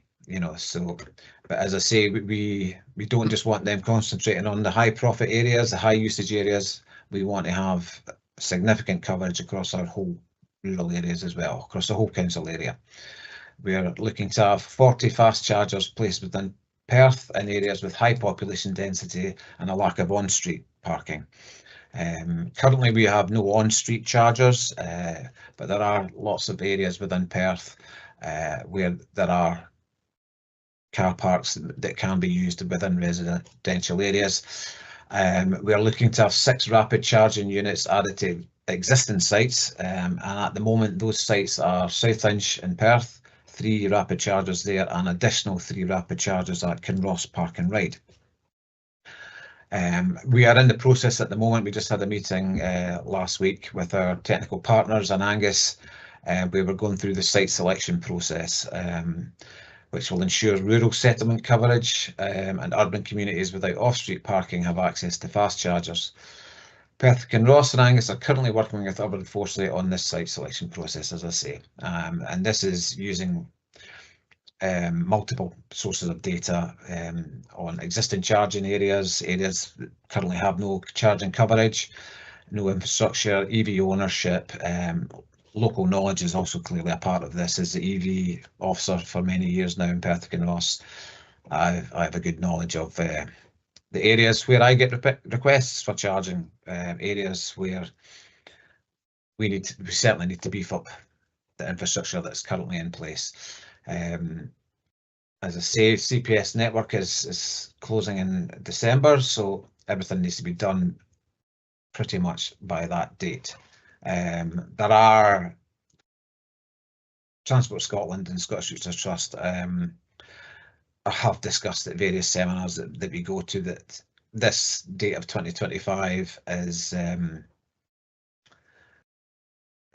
basically what they said at the last meeting was, if you don't make 2025, there's this date in April, and then the final date for closure of CPS is June 2026. But we're not working to those kind of dates. We are looking to have everything in place, contracts signed, everything migrated by December 2025. So that's kind of a brief run round of where we are. I'm happy to take any questions that you may have. Thanks, Mike. Any question? I think Dave's got one to start. Yeah, I'm curious to know what you would like from this committee. Obviously, everybody here knows their area intimately, and I imagine they've got ideas of where they might want to put EV charging. Is it something you'd like feedback from the various committee councils in Kinross-shire?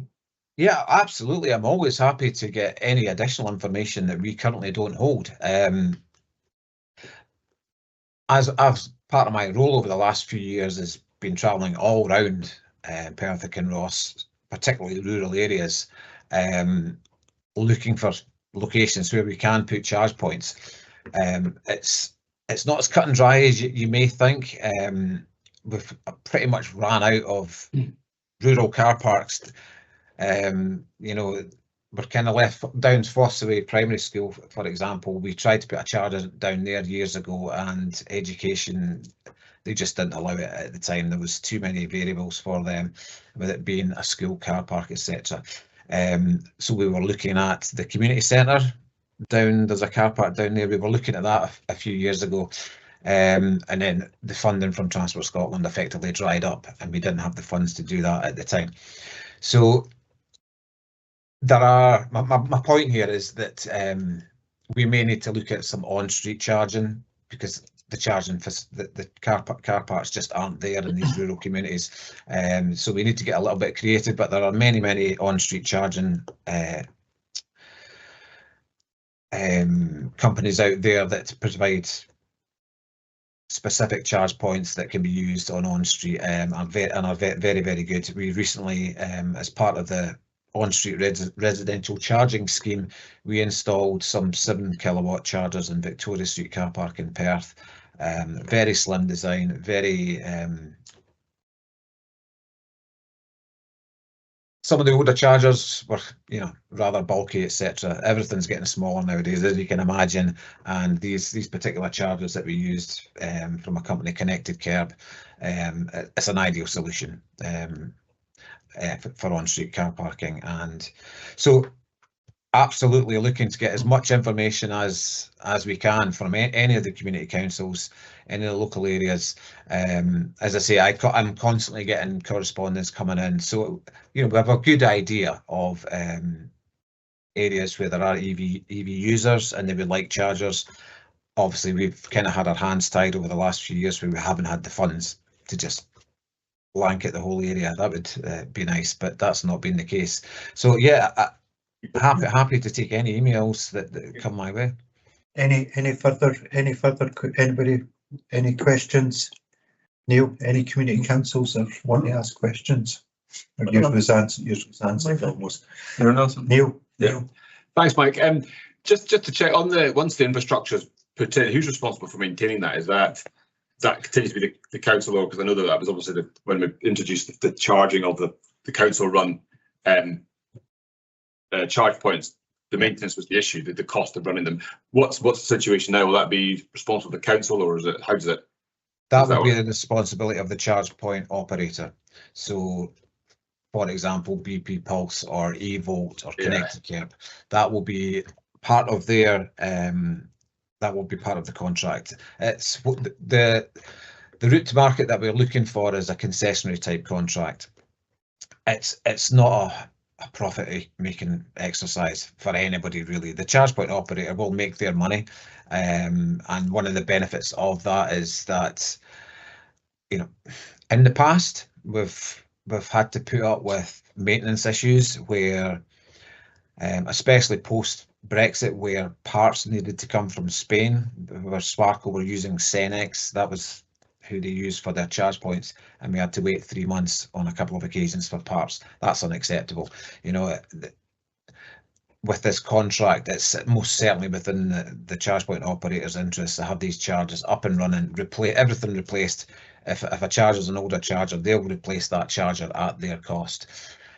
So the maintenance will no longer be paid for by Perth and Kinross Council. We will get a profit share, which will go back into basically into the infrastructure. If we can get more chargers, we'll do so. Any additional maintenance costs that may fall on Perth Kinross Council, that's the kind of thing that will be used for. But in the main, it will be the charge point operator who's responsible for that. And will there be like kind of, I don't know, service agreement, but like, I think in somewhere like Kinross, it's not so bad, but maybe the Bridge of Gore, the fire in the kiln of Lochrannoch, you know, if there's one charging point there, it's kind of not very profitable. Is there a sort of danger that the ones that actually make the money get prioritised? It's just, yeah, I don't know. Well, that's basically down to us to have a robust contract. Yeah, that was kind of a point. In place, sure, which clearly states, you know, penalty clauses for, you know, not maintaining units in, say, rural areas. You know, that's not acceptable for them to take a month to go up to Kinlochrannoch, for example. No, so there will be termination clauses as well, and we've had many meetings with charge point operators, and they're all very well aware that if you are coming and bidding for our tender, you're not just getting Perth, Kinross, Aberfeldy, Pitlochry. You're getting the whole area, and the whole area needs to work as it should. Thanks, Mike. Yeah. I was to say, I mean, feedback, yes, please. And one of the things we've been talking about with the local halls in Fossaway, for their sustainability, and we've actually looked at putting in EV charging points at Mowbray Hall and Power Mill, Brook of Devon Hall and Carn Bow.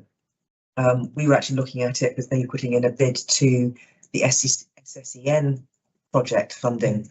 They've already told us that the big fund money, that's the sort of project that they want to do, but we've had a definite feedback from Fossaway residents that they would like to see at least. You can't have on-street charging on the 977, so there's a lot of houses on that road. It's going way through to Blaringon. Blaringon School Camp, but definitely Brook of Devon or car park would be open for space there. Yeah, you're absolutely right. Many of these towns and villages, there is no great access point on these main roads for charging. So we'd certainly have to be creative in what we can in the areas that we can find. And yeah, that car parks is a prime example. As I say, we were at that stage where we were turned down for the school. We were almost ready to go to try and enter into some agreement to use that car park, and then the money dried up. So we couldn't take it any further forward at that time. But then most certainly down the B997, there's practically nothing in terms of public infrastructure, and we aim to change that. That's for sure. The other thing we were looking at was to actually putting renewable, either solar panels or small wind turbines for the community halls. Would that be something that would fit in with this if we'd have any for example, putting solar panels on the top of Crook of Devon Hall to have it completely renewable energy. Would that be a point for this sort of project? If we could say that we've got the panels there to. I'm sure an agreement could be reached where at that particular site we could utilise that power source. The way it's generally going to work is that, let's pick Evo, say they win the contract, they will pay for the connection costs to SSEN's distribution network. They will pay the electricity costs. So there would have to be an agreement with Perth Kinross Council, Evo, for example, and whoever owns any community halls, etc. It makes it slightly more complicated. If we were using that power source, if it was just, say it was 5 years ago, and it was a Perth Kinross, although grant funded, but it was a Perth Kinross charger. We own and operate it, and we pay the electricity. That's absolutely something that we would have looked to do. I'm not entirely sure whether it's maybe slightly muddying the waters a little bit, but it's something we could certainly look at. That's brilliant. Yeah. Thank you. No further questions for anybody. Mike, appreciate it. Thanks for coming and giving us a wee update, and look forward to the more detail with the funding model going forward. No problem. Thank you very much. Thanks a lot. Yes. Thanks. Back to you, David. Okay, we've got 2 more papers to go, 10 minutes to go. You'll be pleased to hear they're very short, these ones. The first one is to do with the education.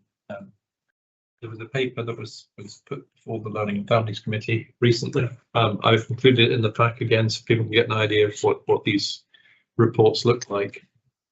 In principle, what it's saying is that there are to be more ISPs to be put into locations where they're not in existence at the moment. The ISP is an intensive support provision. Currently, there's quite a big issue in Kinross-shire with ASN pupils who require additional support, a larger level of additional support. There's quite a few actually being bused to various locations out with this area.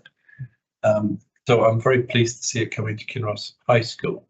But one of the question marks in the paper is that there needs to be a primary school ISP put somewhere as well.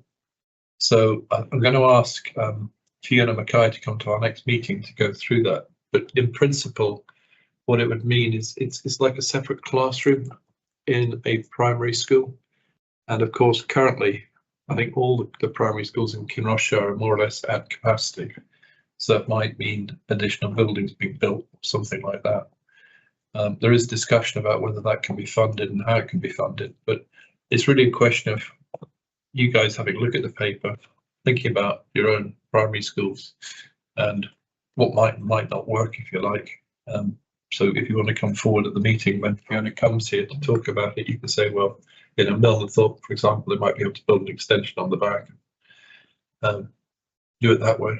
But as I say, it's in a melting pot position at the moment. They're doing a whole lot of consultation because for Kinross High School, they have to go through a whole process. I sent the briefing note out to everybody to have a look at, so you can see what's proposed. But they will be starting the ISP in August just on a temporary basis until they've got the full provision. And as I say, I think it's very important. There are kids, for example, they take a taxi every morning up to Errol to get an ISP provision. And to me, that's just silly. So we need to find somewhere locally. So if you're all happy, we'll get Fiona. Sorry, just one quick, had a brief read of the paper. Thanks for that. It says that the consultation will be with the community council. Should it not be the community councils of the catchment areas? Yes, it should be. It just be the community council, which makes it inference on it would be Kinross Community Council only. No, they talk about both clarification on that. Both of them should be the Kinross High School catchment area. Yeah, it's just a clarification on that one point. Okay, that's a good point. Good point. I'll raise that with Fiona Mackay. That's fine. Lee, you wanted to come in? Yeah, it was just, sorry, just to say, if Fiona attends on the 15th of May, that will be after the end of the public consultation process. So she'll be likely reporting the results of that consultation. So don't wait to the 15th of May meeting to give your views. And it says in the briefing note, as you've probably picked up, the consultation is likely to start on the 10th of March and will run for 30 school days. I read that as being Kinross High School consultation rather than the primary. Okay, am I picking that up wrong? I don't Sorry, know. okay. I mean, maybe that. I think you're right. My understanding is that a primary school hasn't yet been identified. So the first phase will be developed an ISP at Kinross High School and Perth High School. Yeah. Yes. So, And that's the first, that's phase one. They've recognised the need for primary Yeah. in this way. Yes. they are intending to put one into a primary school, but of course it's Doesn't mention that in the briefing though. no. That's phase 3. Phase three, but we're pushing to bring that forward. My apologies for confusing the matter. No. It's good. There's such a thing as a dark valley. Anyone else got any questions on that? The last thing is So this consultation, where will the notification about the consultation come to? Will we get, as individual community councils, an email with a link to a online consultation? Or are we just meant to look out for it, or? I will contact Fiona Mackay and ask her to make sure that she contacts all the Kinross-shire community councils because they all feed into the high school. That way you'll get contacted. We're happy with that. I think it'll circulate a proposal paper, so it should go to, if Fiona has the appropriate contact, she should get a copy circulated to you. Yeah, you happy with that? Okay, the last thing is the wind farm developments.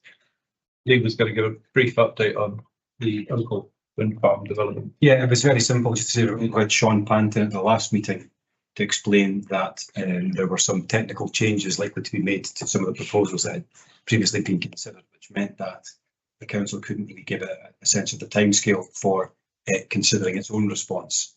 I checked in with Sean a week or two ago, and that was still the position. There's been nothing further coming in from the developer, and they'll advise of that as soon as it does come in. That's as much as they can see. Yeah, absolutely. Both the applications. Yes. I've got the email that George sent out. Right, so the sustainability group got in touch with the developers to say that we're expecting a change to the proposal. And Galileo have come back and said there is going to be no change to the proposal. Okay. So Which is when it sits with PKC, not EC. Okay. So I don't know. That's interesting. Let me just find the exact. So the planning department doesn't know that. They may have not told them, I suppose. Because they're considered, or they were answering an issue or trying to mitigate against the Scottish heritage view from the Auckland Castle. That was the only point that they were working on. There was no changes to their actual application. I may have picked that up wrong. No, just the one that's going to the ECU that Sean was referring to. Yeah, certainly the one for the ECU is changing because they have downsized the number of turbines which they intended. I'll follow that up with Sean. I was hoping that we wouldn't keep getting asked every council meeting what's happening with the wind farm. Obviously, We don't. Not every meeting. It just feels like. I wonder that email you're referring to, is that circulated around all the community? It was, yes. Who's that from, sorry? From George. George. I think it's what the email address is like. It's Yeah, so I'm mildly interested here. I would love it. I was going to suggest that you take a brief talk about that, but I think we'll leave that to another meeting. It's now 7 o'clock. If everybody wants to go home, I don't know. It's everybody said it's in the building. No, everybody knows about it. These are recorded, and I know that people are actually looking at the recordings, so it's about informing the wider. It's just me that's looking at the recordings. Don't worry about it. No. I've had a few comments from people like it. Maybe watch them. Our residents look at them. Something I think good the next one. So, if we're all happy, if there's nothing else anyone wants to raise, we'll call an end to the meeting. Good. Well done. Thank you. Thank you, Michael. Thank you, Audrey. Thank you. Probably real,